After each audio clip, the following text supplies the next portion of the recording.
Hi అండి, అందరికీ నమస్కారం. అమరావతి చేరువలో నేషనల్ హైవే ఫేసింగ్కి 500 మీటర్ డిస్టెన్స్లో ఏపీసీఆర్డీఏ వెంచర్స్ అందుబాటులో ఉన్నాయండి.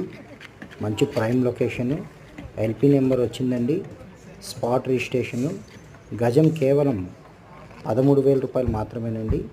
Vijayawada to Hyderabad national highway ఫేసింగ్కి జస్ట్ 500 మీటర్ డిస్టెన్స్లో ఉంటుందండి.